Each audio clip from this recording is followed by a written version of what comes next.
Here's what I would tell my 30-year-old self if I was starting a business from scratch today and I need to do it as quick as possible. The first thing I would say is make sure you get started today.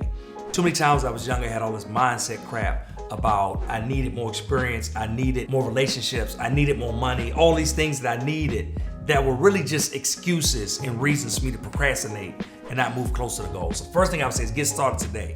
Because the first thing you launch may not be the thing, right? It was multiple businesses, multiple iterations inside of the businesses that got me to where I am today.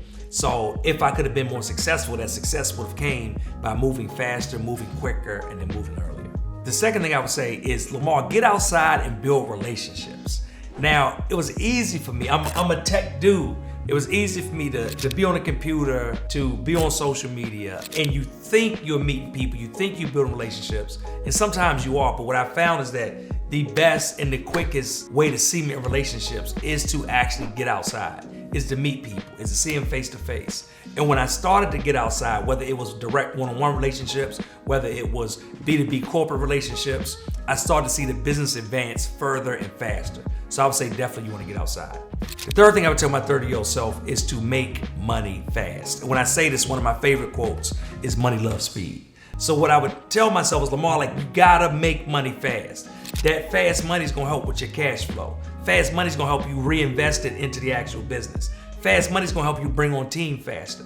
And there's no such thing as thinking that I have to go from step by step by step by step, incrementally a little bit every single year. You can go from 0 to 100 real quick. The thing all about it is how fast can you move, which leads me to the next thing. And the final thing I would tell myself is that even though I wanna make money fast, I wanna make failures, I wanna make errors, I wanna make mistakes even faster. Because going through the process, you can't avoid those mistakes, those things that go wrong. And most of the time when you have mistakes and things that go wrong, they allow you to learn. Those are the learning lessons. Those are the times when I picked up something I didn't know. Those are the times when I said, hey, you know what? Based on what happened there, I won't do that again. What's the pivot? What's the change? What's the shift I can make to be more successful? Without those lessons and mistakes, I would not be where I am today. So don't avoid them, don't duck them. Make sure you do exactly what you need to do as fast as possible. Make the mistakes, make sure you learn from the mistakes, throw out what didn't work, double down on what did, and then get to the success as fast as humanly possible.